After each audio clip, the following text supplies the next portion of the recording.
Hello student, आज हम एक टू सीरीज ले रहे हैं। Two series summation 1/n², n is equal to 1 to infinity.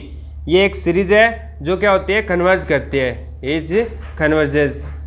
हमें ये चीज़ प्रूव करनी है कि समेशन 1/n² जो सीरीज है वो कन्वर्ज करती है। तो देखो, इसकी पार्शियल सम की सीक्वेंस देखें तो हम क्या बनेगी, S1 is equal to 1/1 1, S2 is equal to 1 plus 1/2 की square 2 square, S3 is equal to 1 plus 1/2 square plus 1/3 square. ठीक है, S4 is equal to 1 plus 2 square plus 1/3 square plus 1/4 square. ऐसे ये चलती जाएगी। अगर हम Sn ये जो सीक्वेंस बनाई है S1 S2 S3 S4, ठीक है, तो इस सीक्वेंस का जो nth टर्म है Sn, मतलब इस सीरीज की n पार्शियल सम, nth टर्म के पार्शियल सम, तो 1 plus 1/2 square 1/3 square plus dot dot dot plus 1/n square. ये हमारी सीक्वेंस SI जो सीक्वेंस है इसकी nth टर्म है। ठीक है, अब देखो ये सीरीज, ये सीक्वेंस मोनोटोन सीक्वेंस है। देखो पहले 1, फिर उसमें कुछ ऐड कर दिया, फिर उसमें मतलब S2 में कुछ ऐड कर दिया, फिर कुछ उसमें ऐड कर दिया, चलती जा रही है। मतलब हमारी सीक्वेंस SI जो सीक्वेंस है वो क्या है, इंक्रीजिंग सीक्वेंस है। सिंस SI जो सीक्वेंस है ये इज इंक्रीजिंग सीक्वेंस, ये अपनी इंक्रीजिंग सीक्वेंस दे रखी है। तो हमने एक सीक्वेंस में क्राइटेरिया देखा था ना, एक ट्रिक थी कि कोई भी सीक्वेंस है कन्वर्ज दिखानी है तो उसको मोनोटोन प्लस बाउंडेड दिखा दो, अपना काम बन जाएगा। अब देखो यहाँ पे हमें इसको बाउंडेड दिखाना है। अभी इंक्रीजिंग तो है क्लियरली, ठीक है, तो बाउंडेड दिखाना है तो हम इसकी एक सब सीक्वेंस बाउंडेड दिखाएंगे। ये इंक्रीजिंग सीक्वेंस है, इसकी सब सीक्वेंस अगर बाउंडेड है तो ये खुद भी बाउंडेड सीक्वेंस होगी क्योंकि ये इंक्रीजिंग सीक्वेंस है। ठीक है, और फिर ये कन्वर्ज कर जाएगी।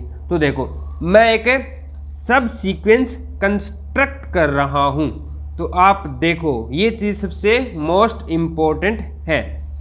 तो क्या होता है, सब सीक्वेंस क्या होती है, KI मतलब K1 के रिस्पेक्ट में S की वैल्यू, मतलब SK1 K2 K3 K4। Sequence की इन नंबर पे आने वाली जो टर्म्स है ना अपनी सीक्वेंस की, वो उठाते हैं हम क्या उठाएंगे, सीक्वेंस जो उठाएंगे सब सीक्वेंस वो SK1 SK2 SK3 SK4 ये चलती जाएगी। ये सब सीक्वेंस है, ये हम दिखाएंगे कि बाउंडेड है, तब हम बोलेंगे कि हमारी सीक्वेंस बाउंडेड है प्लस मोनोटोन है, मीन्स कन्वर्जेंट है। तो देखो K1 मैं क्या लेता हूं, K1 इज इक्वल टू 2 की पावर 1 माइनस 1 हो गया 1। K2 इज इक्वल टू 2 की power 2 minus 1 is equal to 4 minus 1 3। K3 is equal to 2 की power 3 minus 1 is equal to 2 दूनी 4 दूनी 8 minus 1 7। K4 is equal to 2 की power 4 minus 1 is equal to 16 minus 1 15। ऐसे चलती जाएगी। तो Kn जो मैं ले रहा हूँ, जो हमारी सीक्वेंस है Ki या Kn, वो 2 की पावर n माइनस 1 ले रहा हूँ। आई बात समझ में? ये तो हम मतलब जो नेचुरल नंबर की सीक्वेंस लेते हैं, करस्पॉन्डिंग उसके हमारी सीक्वेंस के टर्म्स लेंगे, वो हमारी सब सीक्वेंस बन जाएगी। तो अब देखो हमारी सब सीक्वेंस की टर्म देखो करस्पॉन्डिंग क्या आती है, S1 देखो, सॉरी SK1 देखो, SK1 मतलब S1, ये क्या है 1, ठीक है। SK2 देखो, SK2 का मतलब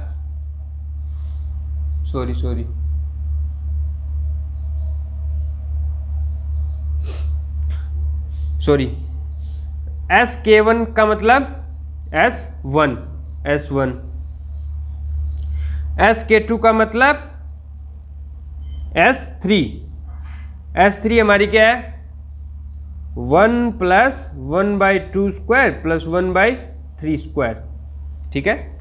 और ये बताओ ये किससे छोटा होगा, is less than equal to 1 plus 1/2 plus 1/2 का स्क्वायर, तो ये छोटा होगा 1/2 स्क्वायर प्लस 1/2 स्क्वायर, क्योंकि ये क्या है 1/6 और ये 1/4, तो 1/6 1/4 से छोटा होता है 1/6, ठीक है। तो इसको हम ये से भी लिख सकता हूँ, तो ये क्या हो गया 1 प्लस 1/4 प्लस 1/4 मतलब 2 टाइम 2 की पावर 2, कहने का मतलब 1 प्लस 1/2 आ गया अपना। S3 समझ में आ गया या फिर SK2। अब देखो SK3, K3 की वैल्यू क्या आई थी अपनी, K3 is equal to 7, S7 1 plus 1/2 square 1/3 square 1/4 square 1/5 square 1/6 square 1/7 square, ये अपना S7, ठीक है। तो देखो इसको देखो मैं क्या लिख सकता हूं, यहां तक तो मैं SK2 लिख सकता हूं, SK2 ये वाला, और आगे वाला क्या है 1/4 स्क्वायर, ये किसी छोटा है 1/4 स्क्वायर से छोटा है 1/4 स्क्वायर, ये 1/4 स्क्वायर से छोटा है 1/4 स्क्वायर से, आगे ना बात समझे। ये तो क्या है 1/16 है 1/25, तो 1/25 है, ये हमेशा छोटा होता है 1/16 से, क्योंकि ये बड़ा नंबर है इससे, ठीक है। ये तो इजी सी बात है, ठीक है। ये भी 1/36 है 1/16 से छोटा होगा, 1/49 है ये 1/16 से छोटा होगा, इसको ऐसे लिख सकता हूँ is equal to SK2 plus ये क्या नंबर आ गया 1/4 टाइम ऐड होगा ना 4/4 स्क्वायर, तो SK2 प्लस 1 4 से 1 4 कट जाए 1/4 आ गया। SK4 लूँगा मैं, तो इसको लिख सकते हैं SK3 प्लस इसके आगे एक टर्म शुरू कर दो, और कहाँ तक जाना है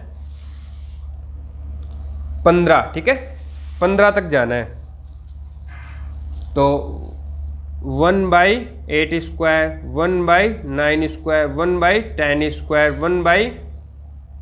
1/11 square plus 1/12 square plus 1/13 square 1/14 square 1/15 square, तो इसको मैं छोटा बोल सकता हूँ SK3, इसको इस वाले नंबर से सबको छोटा कर दो, तो plus 1/8 square plus 1/8 square plus 1/8 square, ये कितने टाइम चलेंगे, ये 8 टर्म है 1 2 3 4 5 6 7 8, ठीक है 8 टाइम चलेंगे ये, ठीक है 1/8 स्क्वायर, तो इनको ऐड करेंगे तो 8/8 स्क्वायर हो जाएगा, SK3 plus 8/8 square SK3 plus 1/8, समझ में आ रही है ना easy.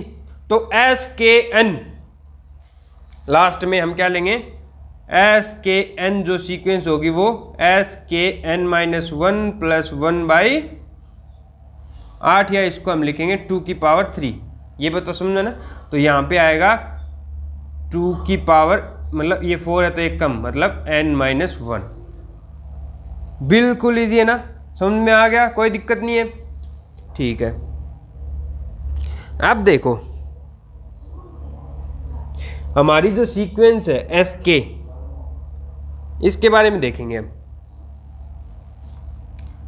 SKN is equal to, इसको खोल लो 1 प्लस ये N-2 तक चलेगी ना, मतलब 1 plus 2 plus 1/2 square plus 1/2 cube plus 1/2 की power 4 plus dot dot dot plus 1/2 two की पावर n माइनस 1 तक चलेगी ये।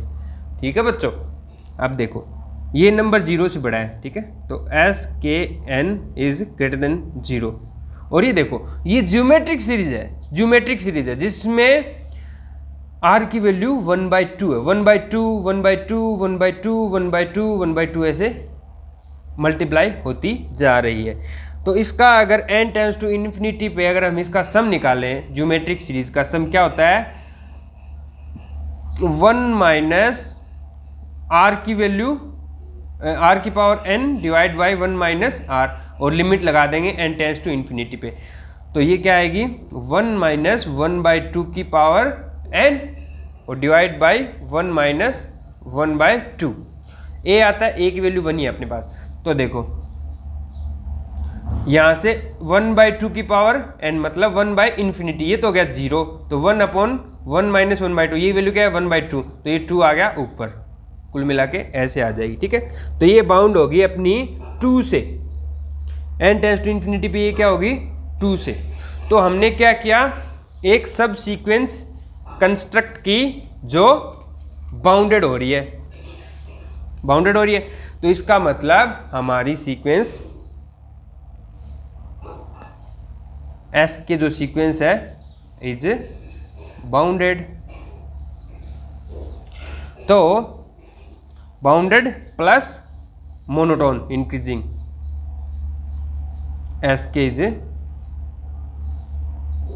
कन्वर्जेंट। इतना ही हमें प्रूव करना है, बिल्कुल ईजी है, समझ में आ गया। बस सिर्फ इसमें आपको सब सीक्वेंस कंस्ट्रक्ट करनी है इस टाइप की, समझ आ गया ना, ये वाली 2 की पावर n माइनस 1।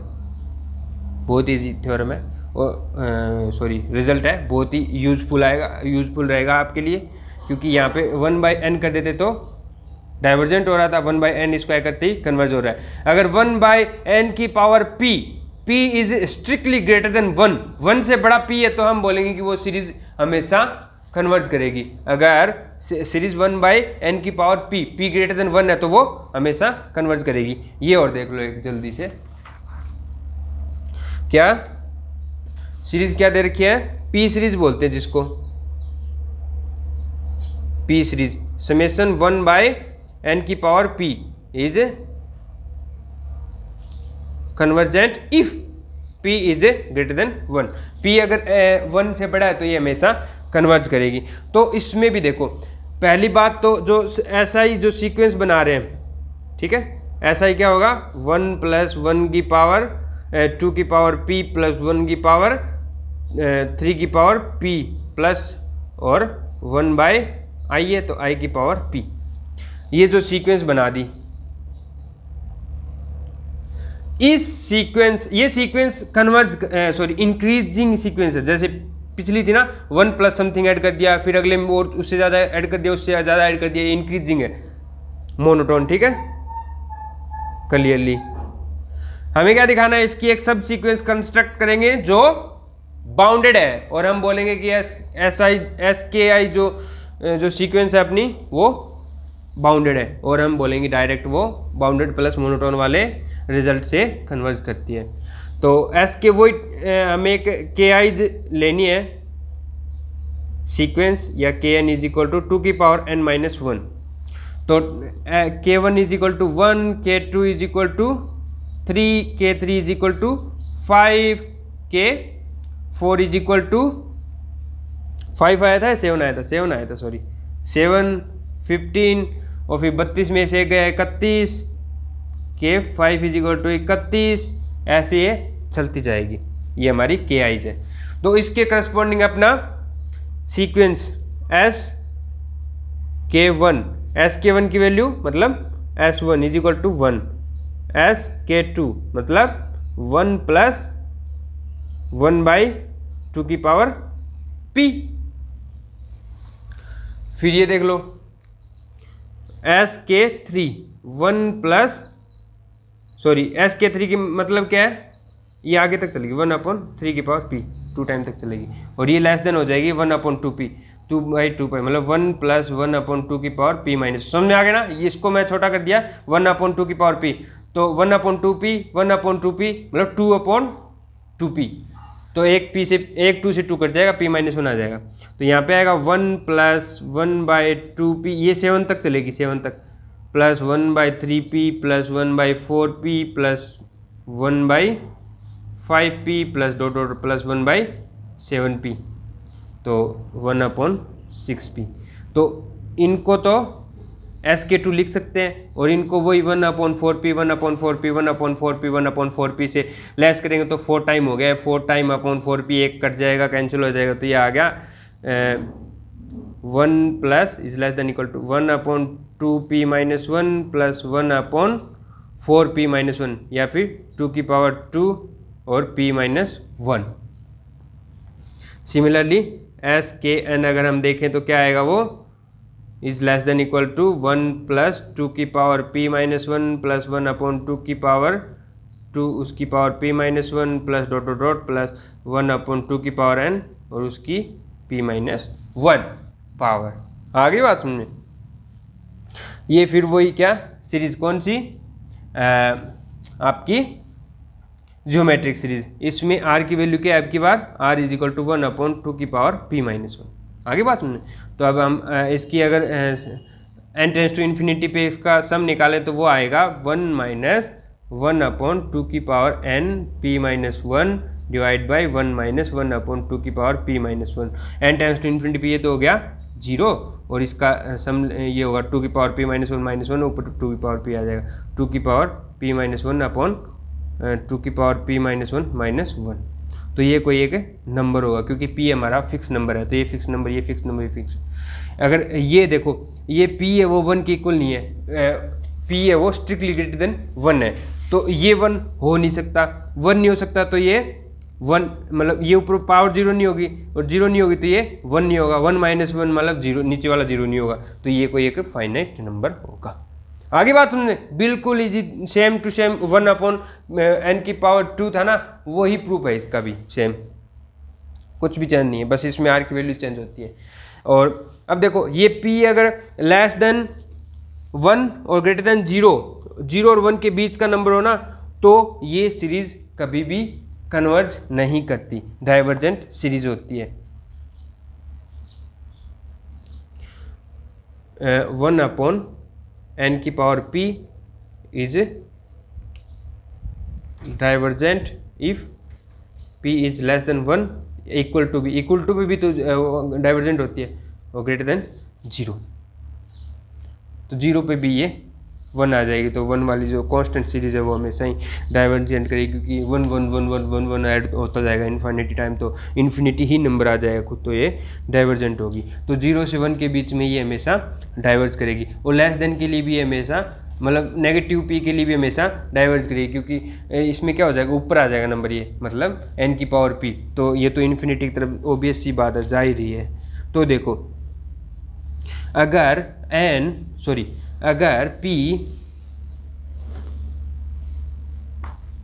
इफ ये p अगर 0 और 1 के बीच में, इफ p 0 और 1 के बीच में है, तो हमारा जो n है, n⁻p है, वो less than equal to n होता है ना। नेचुरल नंबर की अगर पावर करेंगे तो वो देखो, मान लो मैं समझा रहा हूँ एग्जांपल के तौर पे, तो आप p = 1/2 ले लो, ठीक है, और n = 2, नेचुरल नंबर 2 ले लो, तो 2 की power half is less than equal to 2 होता है या नहीं होता?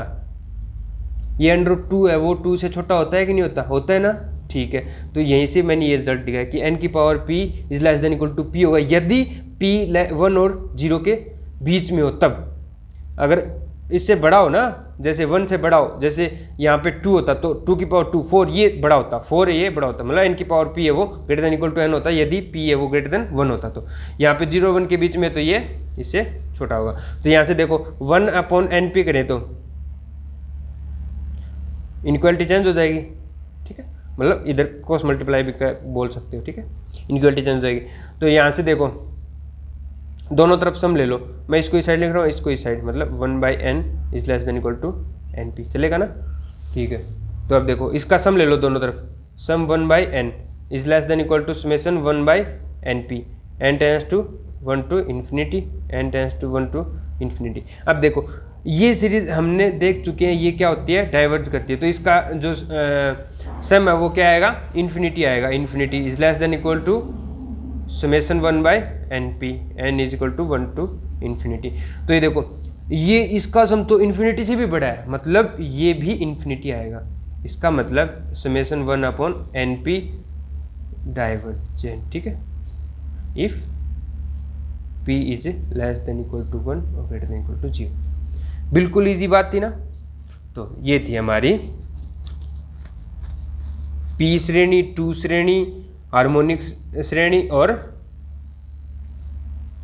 ये आपकी p 1 to 0 to 1 होता, तब भी इसको p सीरीज ही बोलते हैं, लेकिन p की वैल्यू 0 to 1 है, तो ये डाइवर्ज करती है। तो आज के लिए इतना ही। इसके बाद हम यहाँ पे देखो ये कंपैरिजन टेस्ट बोलते हैं इसको, मतलब ये पीछे वाली डाइवर्ज कर रही है तो आगे वाली पक्की डाइवर्ज करेगी, और अगर ये कन्वर्ज कर रही है तो पीछे वाली कन्वर्ज करेगी, क्योंकि ये फाइनाइट नंबर आ रहा है। अगर ये कन्वर्ज करते हैं मान लो, तो ये फाइनाइट नंबर आएगा, तो ऑब्वियस सी बात है पीछे वाला भी फाइनाइट नंबर आएगा।